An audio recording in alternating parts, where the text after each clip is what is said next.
Hello, hello. Eh oh, eh oh, eh oh. Hello, hello, là. Eh oh. Allez, allons-y. Alright. 3 juillet 1978 arrive Récréa 2. Sur Antenne 2, l'ancien nom de France 2, animé par Dorothée. Accompagné d'Ariane, Jackie, Corbier, Patrick et Camille.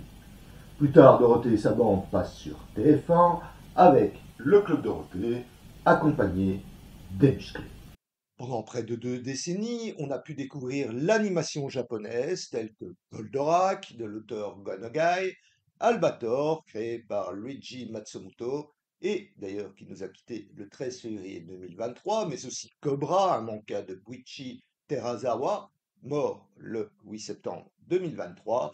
D'ailleurs, pour anecdote, Cobra serait inspiré du physique de Jean-Paul Belmondo. Nous avons aussi Dragon Ball de l'auteur Akira Toriyama, qui lui a rejoint les étoiles le 1er mars 2024. Mais aussi sur TF1, nous avions le Capitaine Flamme, et sur France 3, en 82, arrive Ulysse 31.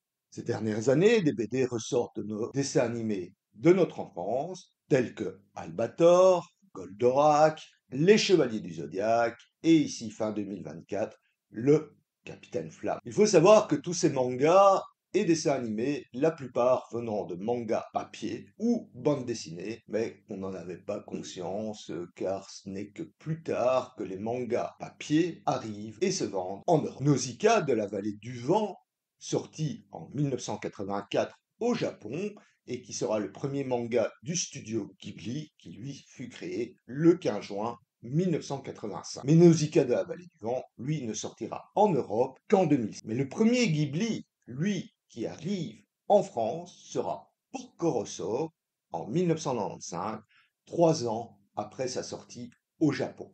Et par la suite, d'autres créations Ghibli sortent plus tard en Europe, comme le dernier, Le Garçon et le Héron, sorti il n'y a pas longtemps. Je vous mets la liste des films Ghibli. Faites une pause, si besoin est, pour consulter. À partir de 1988, sort au cinéma le premier film d'animation basé sur un manga. Il traite d'un thème de science-fiction qui n'était pas abordé jusque-là que par des films de fiction et certains dessins animés, tels que Highlander, Mad Max, Le Terminator, Retour vers le futur et en animé Ulysse 31 et Les Mondes Engloutis. Je suis Multivers 80 de la chaîne Back to the 80s. N'oublie pas de vous abonner, de lâcher le pouce en l'air et d'activer la cloche, car là, dans cette Cinémathèque 80, nous parlons cinéma, nous parlons manga, nous parlons Akira. Allons-y, générique. L'auteur et le manga. Né en 1954 à Miyagi, une préfecture rurale du Japon, Katsuhiro Otomo déménage à Tokyo dans le but de devenir dessinateur en 1973. À la fin de ses études, il décide de créer Akira, un manga de science-fiction. Le manga a été publié sous forme de série et relève du seinen. Il est prépublié dans le magazine Weekly Young Magazine de l'éditeur Kodansha à partir de 1982 et se termine en 1990. Il est ensuite publié en 6 volumes, reliés de 1984 à 1993. Au début des années 90, le manga sera édité par Glénat en France. Il y a 2 autres œuvres d'ailleurs de cet auteur que j'ai beaucoup appréciées. C'est Memories en 2001 et Steam Boy en 2004. Et à moins que je ne me trompe, ces dernières œuvres ont été en 2013 avec Short Piece et une série de 7 épisodes appelée Freedom Project. L'auteur, quant à lui, a eu quelques distinctions de 1981 à 2015. Je vous les mets ici. Bon, dites-moi si vous avez eu la chance de voir Akira au cinéma à cette époque-là. Faites-le moi savoir en commentaire. Avec une narration sombre mais un style graphique conçu pour le grand écran, Otomo explore les thèmes tels que l'intrigue politique, la manipulation génétique, la corruption et le pouvoir militaire, qui montre bien que son manga ne s'adresse pas forcément aux ados, mais plutôt aux adultes.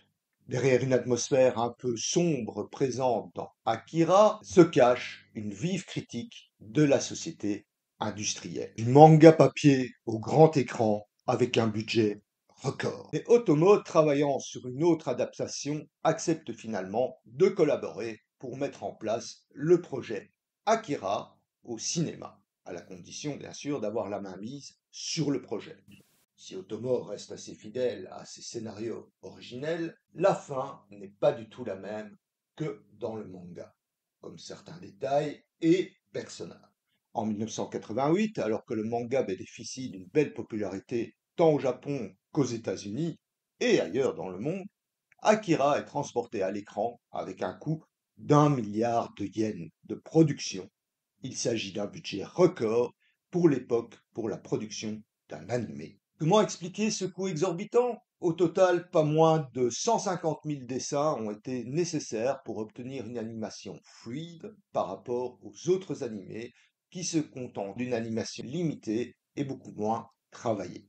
Alors forcément, cela a un impact sur les coûts de production. Pourtant, au moment de sa sortie en salle au Japon, le film remporte pas un franc succès, pas plus qu'aux États-Unis, un an plus tard. En 2001, la société Pioneer sort une nouvelle version de l'animé, en anglais cette fois, plus fidèle au récit original. À beaucoup d'égards, Akira se démarque de ce qui existe déjà sur le marché, et parce qu'il se démarque, justement, il va devenir malgré lui un des jalons les plus importants de l'animation japonaise. Akira, une porte d'entrée dans l'animation japonaise. Akira est reconnu comme l'un des piliers qui ont posé les bases de la popularité japonaise en Occident. Akira nous plonge dans un Tokyo futuriste et post-apocalyptique, avec une trame qui nous laisse à réfléchir sur la nature humaine, le pouvoir, la corruption et le déclin de la civilisation, et tout cela dans une mise en scène et un soin des détails. Akira serait un enfant doté de pouvoirs psychiques dont la force est à l'origine d'un événement cataclysmique. Son nom serait donné au projet gouvernemental visant à exploiter des enfants ayant des capacités surnaturelles. Akira, la trame principale. À partir de maintenant, cette vidéo pour contenir des spoilers, car je vais analyser en profondeur. Akira se déroule dans le Néo-Tokyo, une ville apocalyptique en 2019, où un leader de gang de motards, un certain Kaneda, tente de sauver son ami Tetsuo, kidnappé par l'armée après avoir eu un accident de moto en voulant éviter un jeune garçon. Tetsuo va être le sujet d'expériences scientifiques de l'armée et va obtenir des pouvoirs ravageurs qui risquent de réveiller Akira, une entité toute puissante qui avait déjà détruit Tokyo 30 ans plus tôt. Tetsuo, lui, se laisse submerger par ses nouvelles capacités, mais n'arrive pas à les contrôler et les utilise pour semer le chaos dans la ville. Kaneda, son meilleur ami, parvient à sauver Tetsuo à l'aide des enfants psioniques, confiant Akira et Tetsuo dans une autre dimension pour sauver la ville. Les thèmes principaux du film, le pouvoir et la corruption.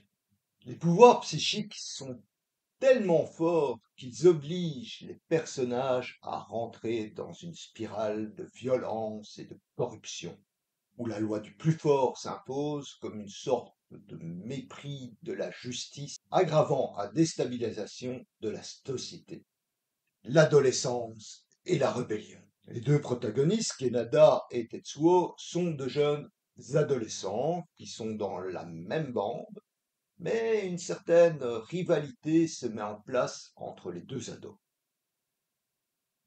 Tetsuo voulant être le leader de la bande, et plus tard, quand il aura ses pouvoirs psychiques, il voudra faire comprendre à Kaneda ses vraies ambitions grâce à ses pouvoirs. Les actions de Tetsuo n'est autre que ceux d'un ado qui se rebelle contre un système qui ne l'a jamais vraiment pris en compte. Conséquences de la guerre et expériences scientifiques contrôlées. Ce monde apocalyptique n'est autre que le résultat d'une guerre dévastatrice et de la recherche scientifique humaine. Il met le doigt sur le fait et l'aboutissement des horreurs qui peuvent arriver si les scientifiques dépassent la sagesse humaine et la compassion. Et donc le film sert de critique contre les manipulations génétiques, expérimentations irresponsables menées au nom du progrès, un peu comme la planète des singes. Transcendance et évolution humaine.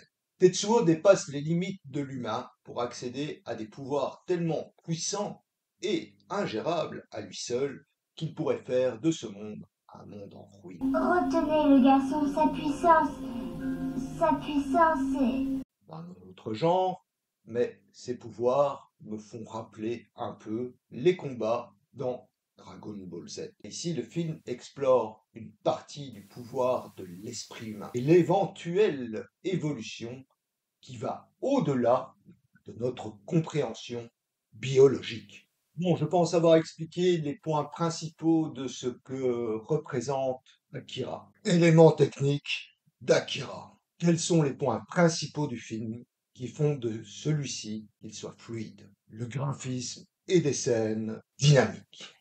Le scénario se développe au fur et à mesure pour plonger le spectateur dans l'intrigue de bout en bout, surtout la première fois qu'on le regarde, ce qui fait qu'on ne s'ennuie pas.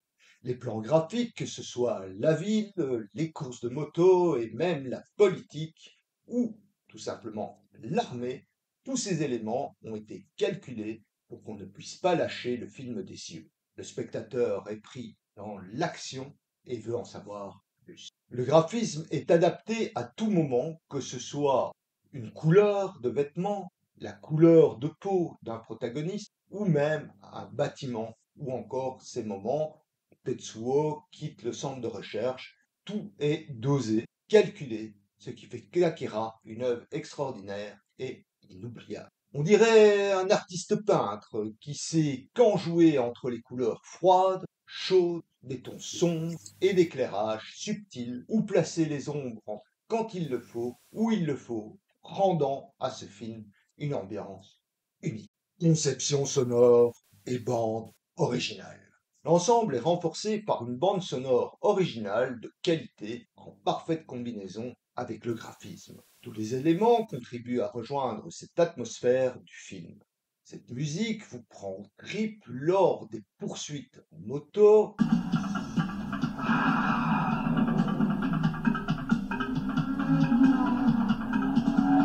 Quand Tetsuo se met en quête de trouver Akira. Comme pour la couleur, ici on dirait un chef d'orchestre qui joue avec sa musique. Elle arrive toujours au bon moment et surtout quand on ne s'y attend pas. Chaque scène la rend immortelle et inoubliable.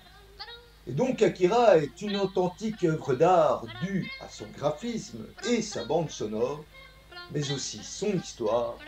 Son chef-d'œuvre a marqué une génération et j'espère qu'elle marquera les suivants. Final. Pour finir, je dirais qu'aujourd'hui, parfois, quand je vais voir un film, il y a certains moments où on sent la différence. Des moments uniques, où les gens se lèvent et applaudissent, car le film est émouvant et touche son public au cœur. J'imagine que ce fut le cas d'Akira à sa sortie en salle. Alors, pour ceux qui le connaissent, qui l'ont oublié, j'espère que j'aurai laissé de mon souvenir. Et pour les autres, j'espère que cette découverte vous donnera peut-être l'envie de voir ce film unique. C'était Multivers 80, je vous dis à bientôt pour une prochaine Cinémathèque 80. Au revoir.